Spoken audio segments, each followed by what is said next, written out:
Well, welcome everyone. I'm Chris Dobbs. I'm the Executive Director here at the Museum of the Rockies, and can't thank you enough for coming out to our 2025 annual meeting of our members. Great to have you here. I'm going to turn it right over to Stephanie Dixon.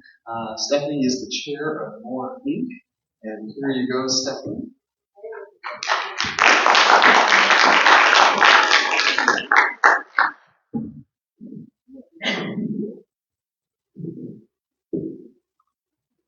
Well, welcome to the 2025 annual members meeting. It's so nice to see all you here, and particularly on such a beautiful day when, if you're like me, you had to drag yourselves from the outside into the inside to come. So it's wonderful to have you all here. First, I'd like to acknowledge Mr. Chris Dobbs and his team for a phenomenal 2024. Chris, may we acknowledge you? Yay!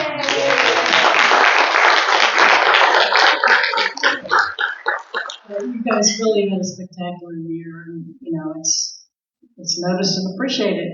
But this community is in for even bigger and better things in the next upcoming months, and you're going to hear about a lot of those things this evening. But first, I would like to acknowledge two board members that have completed their terms this year and are going off the board.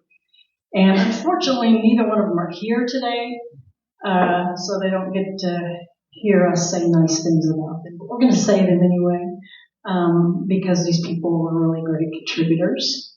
Mel Haynes and Jim McCrae have both contributed 6 years of service to the Museum of the Rockies. They began their service during the pandemic. So they were helping lead in a very difficult time, and I think their guidance and leadership was really important. And not that it's not always, but Mel contributed significantly to the formulation of the museum strategic plan. She supported many of our fundraising events, built bridges with community leaders, and functioned as an officer in the board. Jim immersed himself early in his tenure on the development committee, where he helped the museum develop what has become our gala annual event, Evening at the Museum.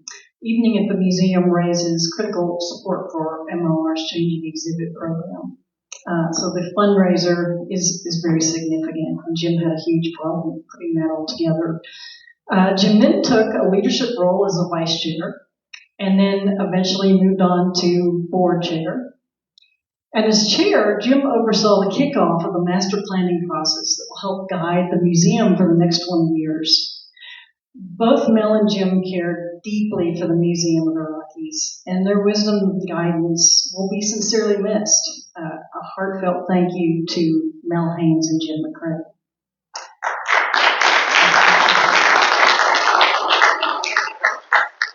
But fortunately, we are adding several new board members this year that we're very excited about. So without further ado, I'd like to welcome Amy Dendrivos, the board secretary, to the stage to introduce MOR's incoming board members. Thank you, and I hope you enjoy this evening.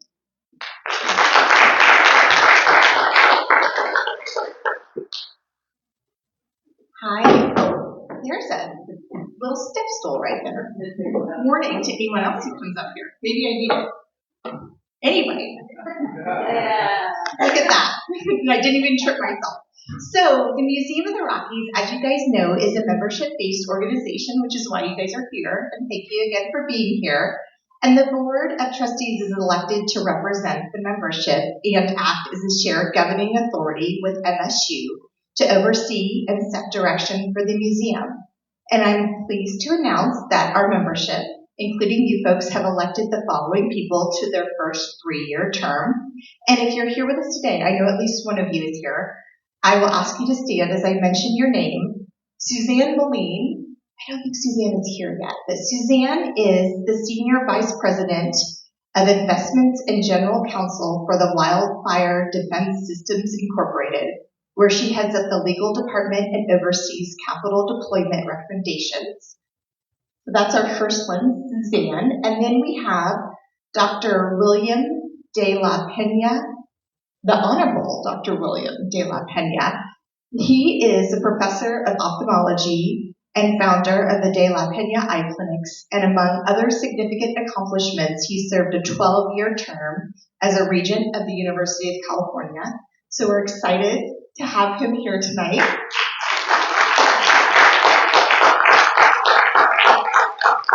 And we're super excited because of his background with the Board of Regents with California. So we're so happy to have you here and welcome. And then we also elected Josh Ritter. Josh is the president of Baystone in Bozeman, Reno, and San Francisco, where he is responsible for business and development, sales, operations, construction, project management, safety, and insurance.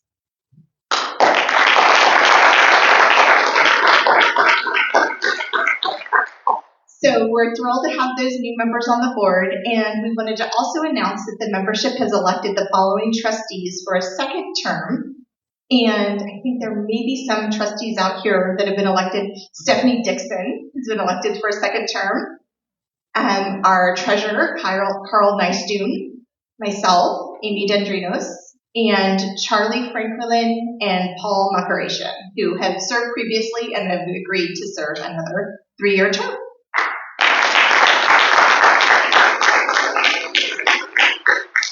And I just want to give a plug about how lovely it is to be a trustee. And we're going to miss Mel and Jim so much.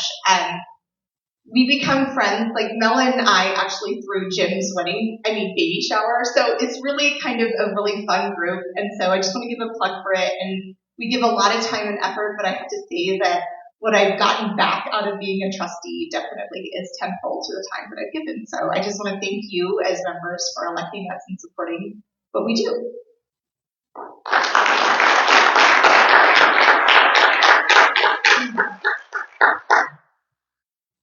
And here's Chris.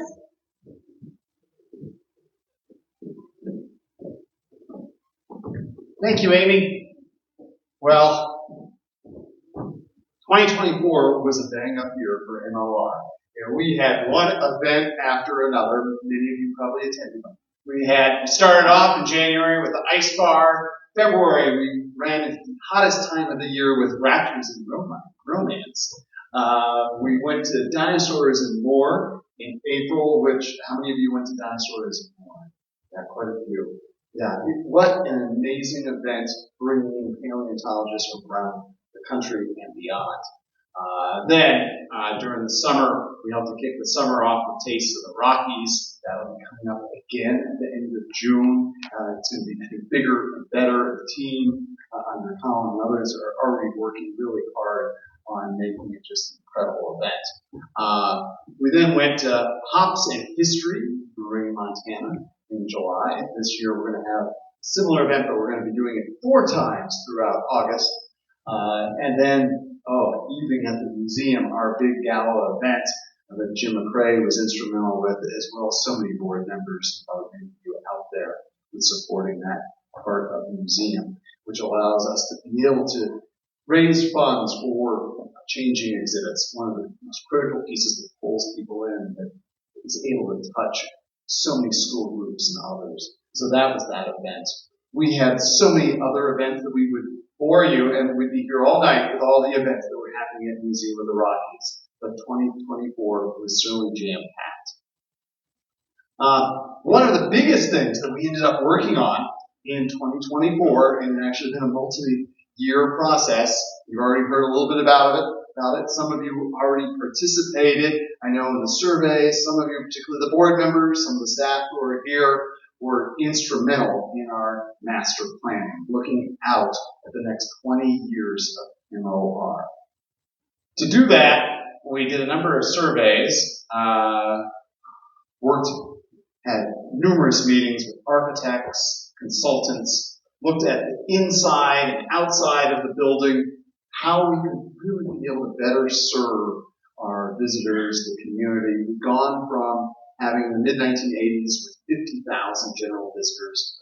The building that you see today, they anticipated, we will build this and we'll get to 100,000 visitors. And today we're typically at 250,000 visitors when you count the 224,000 general visitors just coming through to see our exhibits, as well as another 30,000 or so program participants. That is a lot of people for a building that was designed for 100,000.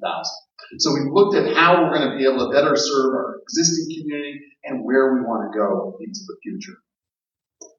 That included looking at the 34-acre campus of MOR and both the things inside the museum and thinking of flow and how visitors will come in, the changes to Kagi, everything else that was going on around us and things that we wanted to do again to be a better museum.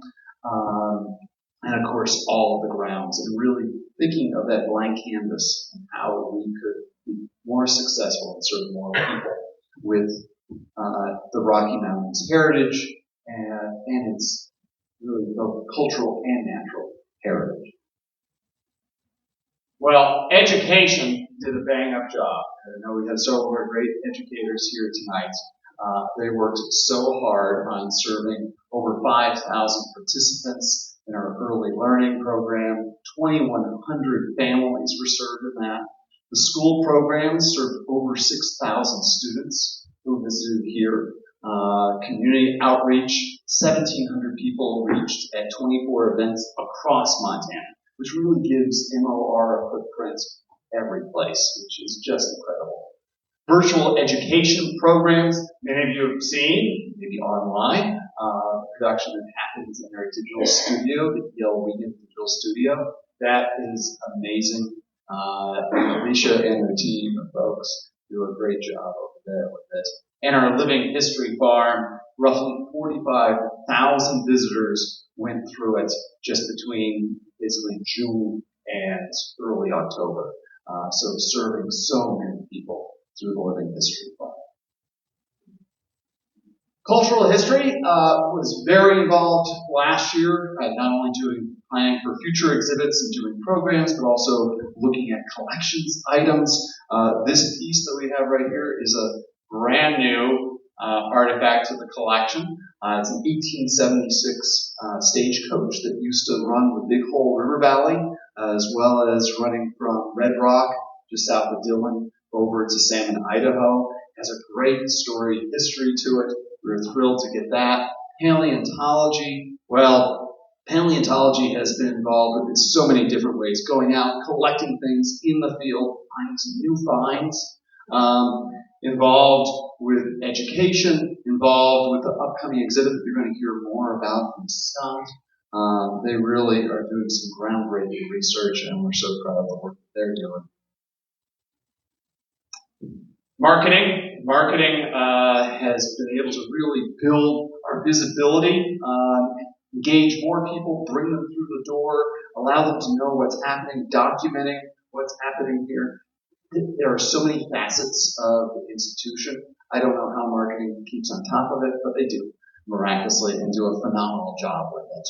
And of course, there's more there. And then development and membership. We are actually out our Director of Development and Membership for pretty much the whole year of 2024, which meant for a very small crew, particularly led by Jennifer, and we eventually got Lauren as well.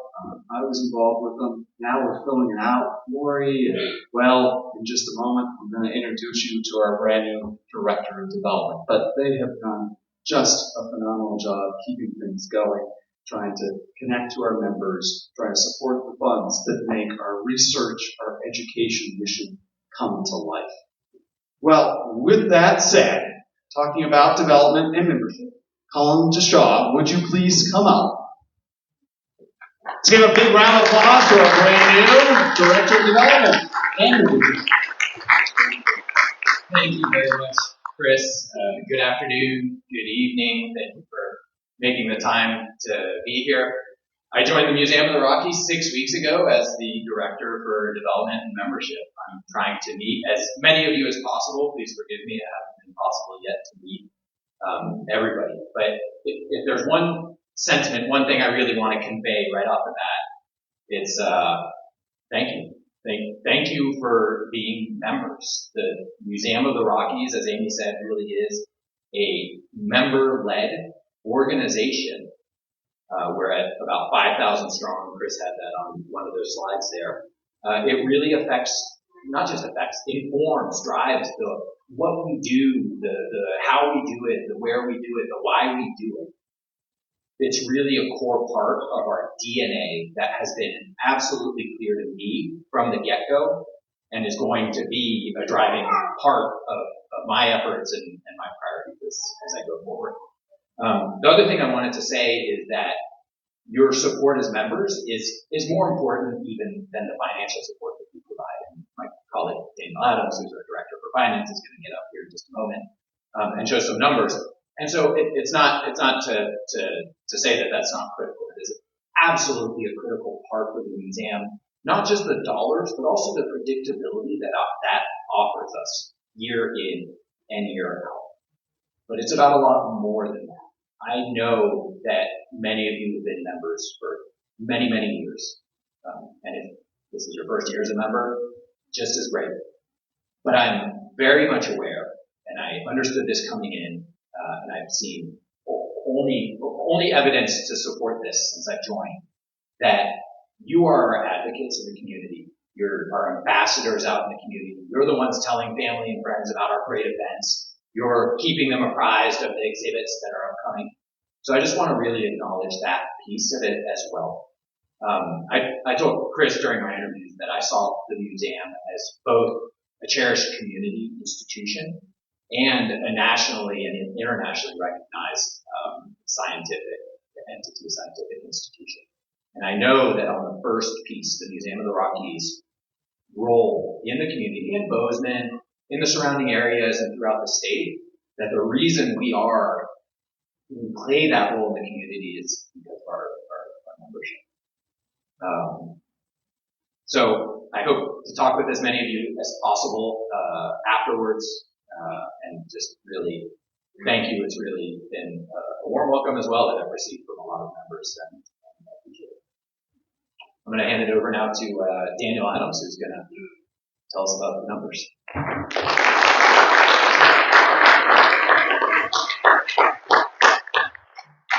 All right, thank you, everyone. Chris? Thank you, sir. Yeah, so first, going to talk about first, actually, just let you all know, we had another clean audit, so we've done a really good job there, and it helps us to show how we're good stewards of the resources that are provided to help us be successful. And then, so really, you're looking at our, kind of our three big buckets of revenue here. As you can see, our biggest area is the earned revenues. And had a good year with that, up quite a bit. The admissions revenue, which also includes the planetarium, was up about $200,000, and so feeling pretty good about all of that. And so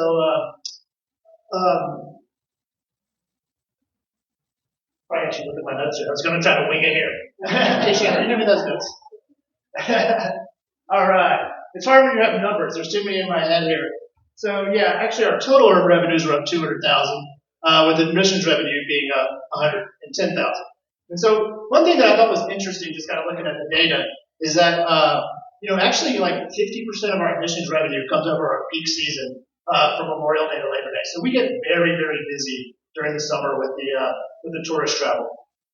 One thing I wanted to talk about too is our store sales. So we're over $1 million with the store sales. And I want to give a lot of credit to our store manager, Joanne Carnop, who works directly with me. So prior to her arrival, our 3-year average is about $750,000, whereas now we're like north of $1 million. So she's really done an outstanding job. And then in relation to that too, I'm excited to announce that we have just opened an online store. And so we have a lot of people coming through, in the summer, and like, oh, we'd love to order some stuff. And so are happy to have gotten that off the ground. So then moving into the university support, a big portion of our revenues there, and really, that relationship with the university is key to our success. The museum is actually a department of MSU, and through state appropriations, we get custodials, we get buildings and ground support. It is really a key part of our operation. And then finally, the public support that you all provide.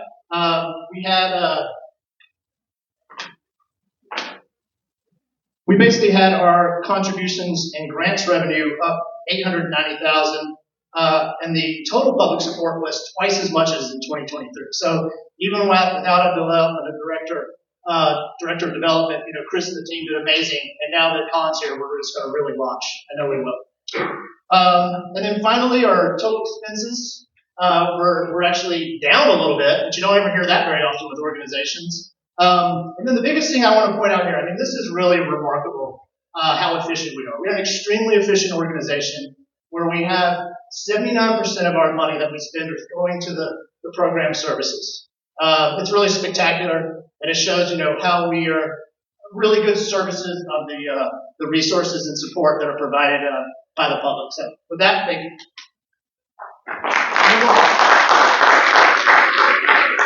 I'm going to move into Shannon.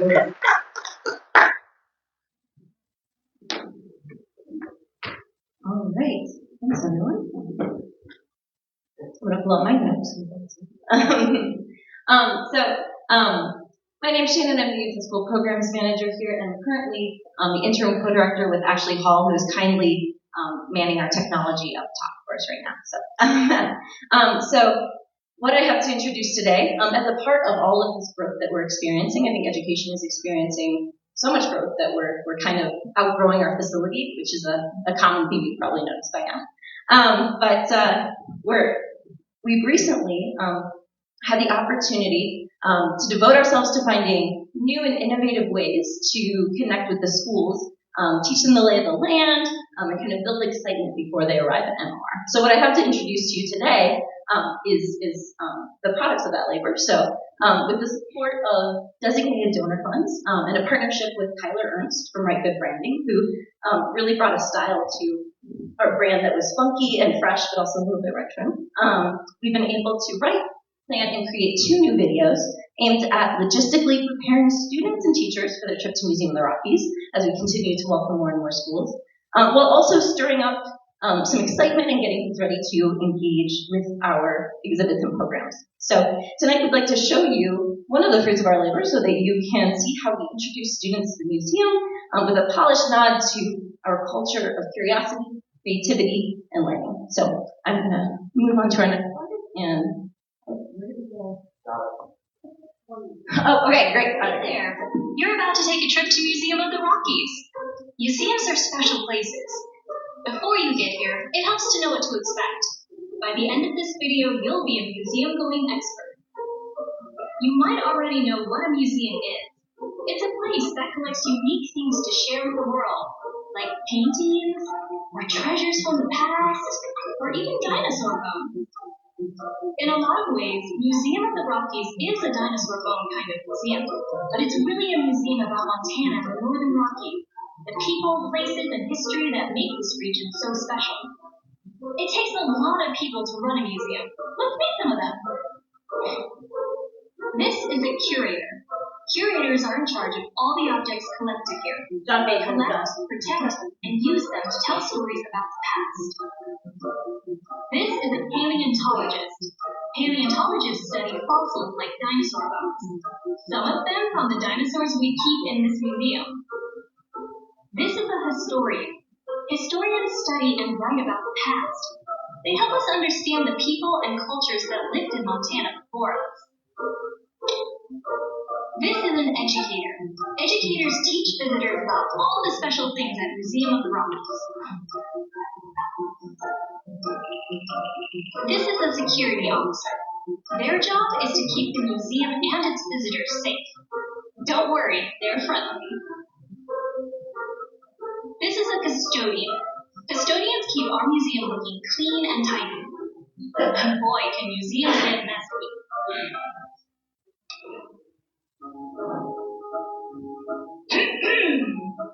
Now that you know how a museum works, let us discuss good museum etiquette. Good museum etiquette is a fancy way of saying not acting like a silly stegosaurus. A little silliness is fine, but we can't be too silly. When in doubt, act more like a mellow myosaura. To make the museum enjoyable for everyone, follow these rules.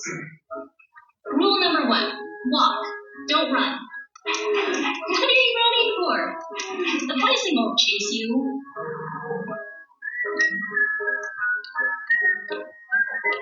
Rule number 2, use inside voices. We have so many exciting things to talk about, so please talk away. But out of respect for everyone's ears, keep the volume down. Rule number 3, don't touch the museum objects. Dino bones are delicate. Glass gets gunky. Some things are okay to touch, like touch screens or items on dosing cards. If you aren't sure, ask a grown-up. Rule number 4, stay with your group and always near a grown-up.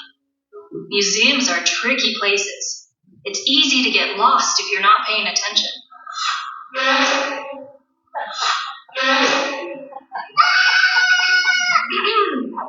A little lost. I think your group went this way. Let's find them together. Rule number 5, be a friend to the museum. Dropping trash on the floor? Not friendly. Interrupting the tour to show off your dance moves? No, not friendly. Helping others enjoy the museum? Now that's very friendly. Oh, excuse me. Oh, thank you. There's one more rule that's very important, so pay attention. Be curious. Do you have 66 million questions about dinosaurs? Ask them. Do you feel artistically inspired? Draw a picture. Do you hear chickens next door? Drop by our living history farm. And please visit us again. We love seeing old friends at the museum, and we always have something new to share. You're now ready for your trip to Museum of the Rockies. We'll see you soon.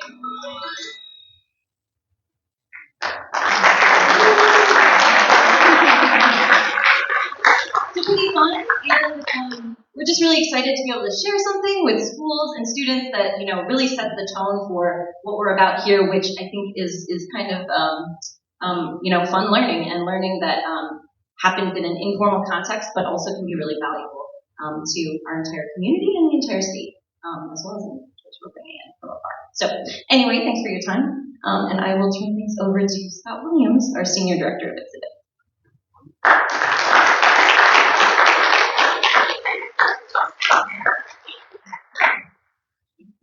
Thank you, Shannon. We're going to go through and get a little sneak peek here on the upcoming Cretaceous Crossroads exhibit. A couple things I want to say. One of the things, again, coming out of COVID and through Chris's leadership, the overall directive was go big or go home. And I think that many of you have noticed that over the last couple of years, we've tried to expand what we're doing with our changing exhibits. The Mythic Creatures exhibit, which was highly successful, was the first exhibit we've ever done with the American Museum of Natural History in New York City. And for those of you who've been to AMNH, it is like the second largest natural history museum in all of North America. We've also kind of reconnected with the Field Museum, and our Sioux T-Rex Experience exhibit is doing gangbusters. In fact, if some of you have been paying attention to social media here on our Facebook page, you'll know that a certain celebrity came out of his way to see the exhibit last Thursday, and that was country music superstar Brad Paisley, who specifically came here to see the Sioux exhibit. So one of the things that we're going to continue is looking at big exhibits that excite and inform. I can tell you that we have a signed contract for Becoming Jane, the Evolution of Jane Goodall exhibit for this fall. So we'll run right off of that.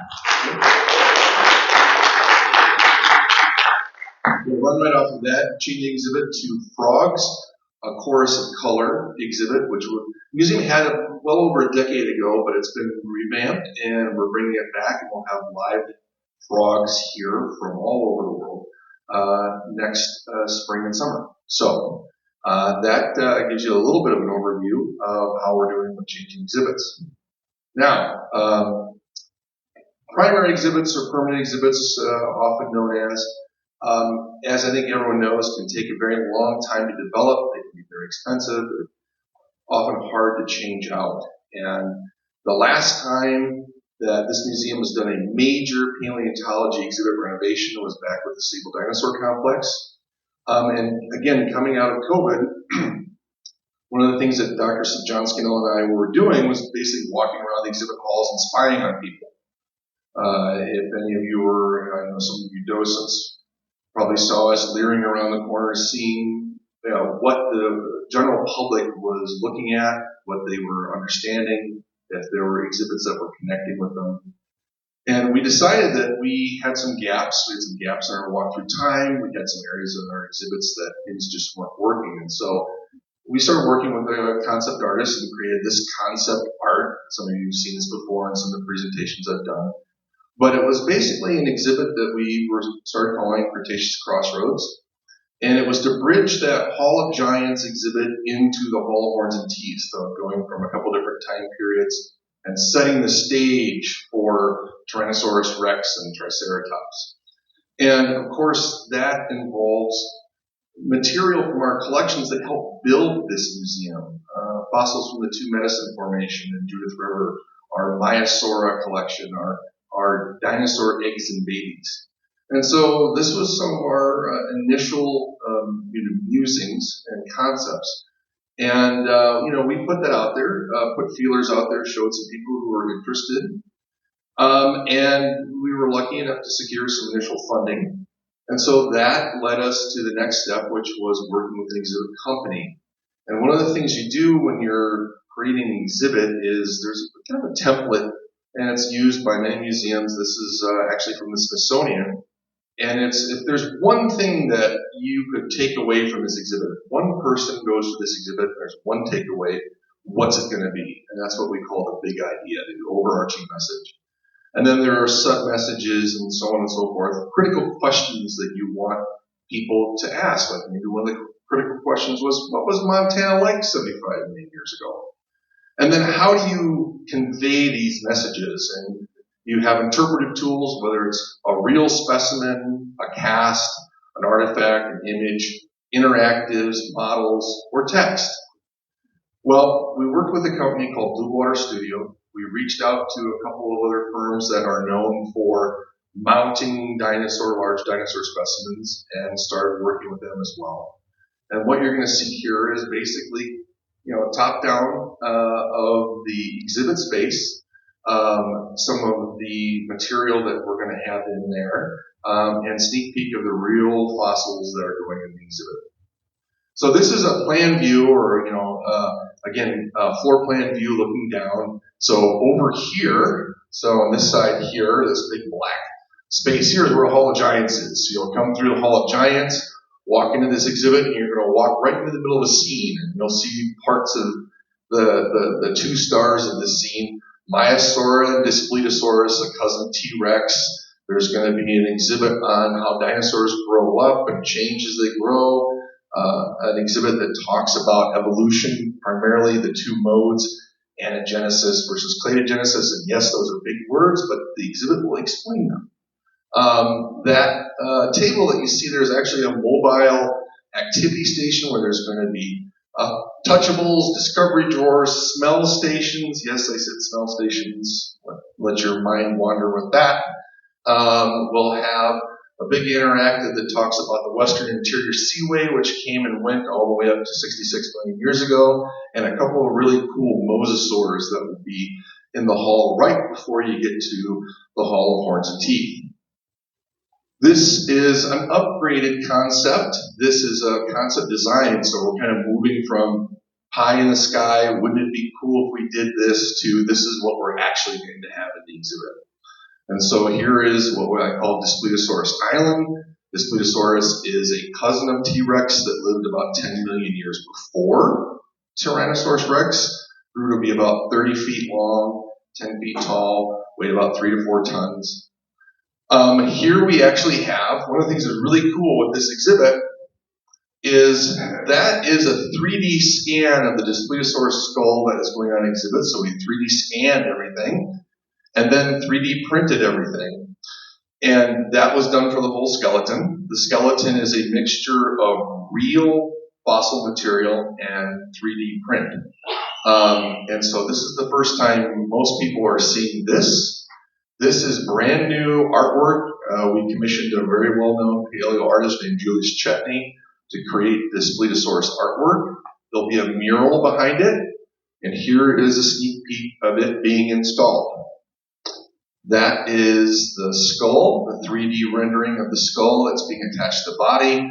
And as I said, you'll see when you come to see the real thing on July 1st as a member, you'll see that it is about 50% complete by bone count. An up close and personal picture here of the skull, the tail swailing away. Again, it's about 30 feet long. It's a big thing that you wouldn't want to just run into.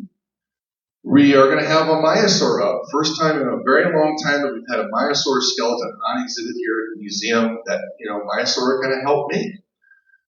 Here is, again, one of our concept designs. Here's the Maiasaura being put together and assembled up at Research Casting International up in Toronto. And then here is a little sneak peek of it in the exhibit hall right now. It'll have a nest of babies that have hatched. There's a big, shiny, colorful mural behind it showing the classic Egg Mountain area.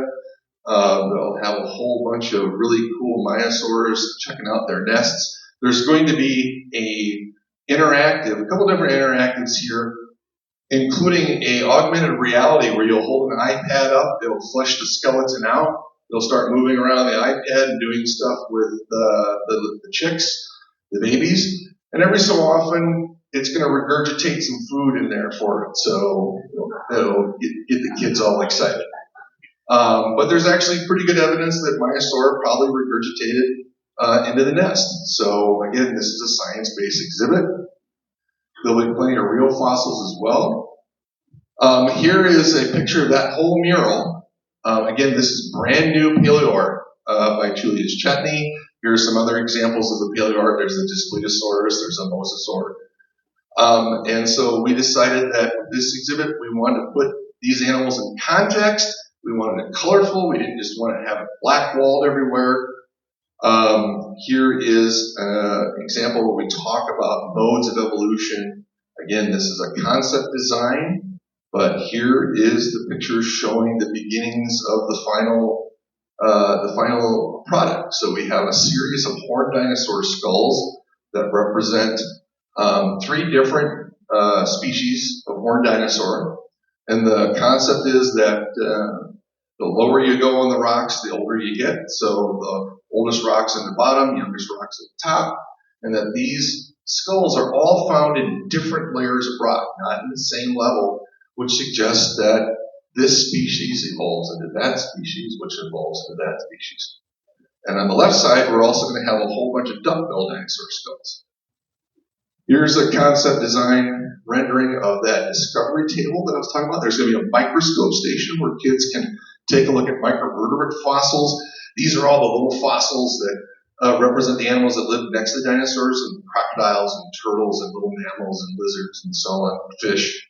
There'll be discovery drawers, like I said earlier. There'll be some smell stations. There'll be some listening stations so you can hear what the late Cretaceous might sound like. That takes us up to this really cool wall interactive. So this is North America around 75, 76 million years ago, and that's the Western Interior Seaway, which bisected North America. That Western Interior Seaway begins to form about 140 million years ago and kind of waxes and wanes, transgresses and regresses over the course of the next tens of millions of years before it finally goes away just about 65 million years ago. And that's going to be a projection on a wall that runs on a loop, but anyone who wants to can come up. There'll be a dial, and you can make it go forwards and backwards and go to different times, which will be up there digitally, so you can see where the Western Interior Seaway was 100 million years ago, 70 million years ago, 66 million years ago. And that takes us right into the back, what used to be the Hall of Growth and Behavior. This is going to be our Bear Paw Sea, our Western Interior Seaway, where we're going to have some really big, cool mosasaurs up. And then these are specimens from our collection. Here is a picture, an up-close personal one up on the left, a big Mosasaurus conodons, a mosasaur that can get up to 30 feet long. Our specimen's about 24 feet. It is, again, partially real bone, partially 3D print. And then behind it is a smaller mosasaur that also swam in the ocean called Pleopetacarpus. And it's a holotype, meaning it's the first of its name. It's a specimen that was first found and described here at Museum of the Rockies. So we'll have a lot of other things in that space as well, including ammonites, other mosasaurs, plesiosaurs, the long-necked paddle swimming marine reptiles. And I can tell you work is going on right now. This picture I just took yesterday, today. These are all real fossils that will be in discovery drawers, that will be on exhibit. She's got a fossil crocodile skull from up near Fort Peck. That's a big turtle shell. Levi's working on a type of plesiosaur that's going to go in the exhibit. That's the real fossil. So the exhibit showcases Montana's fossil heritage. I think we're all familiar that Montana is one of the richest places to find dinosaur fossils, marine reptiles. And this stuff that we're showing is specific to Montana, has helped put Montana on the map, and has helped put the Museum of the Rockies on the map. So kind of by the numbers, we're looking at roughly a 2,500 square foot exhibit. It's going to go where the old media center in Hall of Growth and Behavior was. It's going to showcase a lot of really cool fossils from 3 formations, the 2 Medicine, Judith River, Bear Paw formations. We're going to have real fossils, we have casts, 3D prints, interactives, AV components, and it was quite a cast of characters that have put this together. John and I worked with Blue Water Studios, but we had consultants including Dave Bricchio, Jack Warner, Laura Wilson, Tom Carr, Hollywood. And you as members get to get a preview of this at 5:30 p.m. July 1st. So you can start your 4th of July weekend the right way by looking at some fossils. And it opens to the general public July 2nd. So I'm really excited. I just did a walkthrough today and took a look at where we're at. We're resuming a whole bunch of installations starting next week. And from there all the way to opening, it's all go, no stop. So I can't wait to share it with you. And I don't know if we have questions or not. Got time for a couple questions. I covered everything? Yeah. Okay. All right.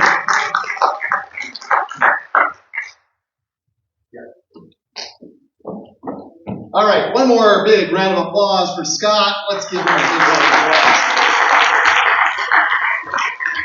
And, Scott, you were so right. Go big, go home. I think you probably said it. I have now memorized it as well. Maybe it's a little bit of teamwork, but I do think your museum, Museum of the Rockies, is positioned for such great growth and change. This exhibit, I hope you all see it on July 1st. If not, it will be here for a long time, but it is already an incredible exhibit. And this was just a teaser. And the photos, the illustrations really don't do it justice. Seeing it come to life back there is breathtaking. And I think it goes a long ways to really talking about the importance of your museum to the Northern Rockies. Our cultural history is incredible. I saw the Stagecoach. We have 13,000 years of cultural history here, and only about 2% of it or so is actually out on display. We're trying to get more of it out, tell more stories about the Northern Rockies. Same thing with paleontology. Paleontology, I think we're best known for, and yet, again, we only have about 2-3%, maybe not even that, out on display. As many of you know, we are a federal and state repository. We are here for the state. We've been here for the state. We'll continue to be here for the state. Our goal is to really get as much of this out on display as possible to engage visitors of all ages, both from the state and beyond, with truly the magic of Montana and the Northern Rockies. It is such an incredible richness of cultural resources and natural resources, and we deserve better. And I think as we start to see it grow, we're poised for that growth.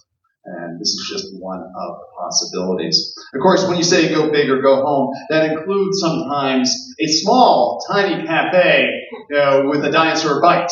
So we started off thinking, oh, we'll do a little coffee cart, and that clearly wasn't going to meet our needs. And so we ended up taking it out, coming up with an idea, and marketing it. And honestly, how many of you participated in the challenge to name the cafe?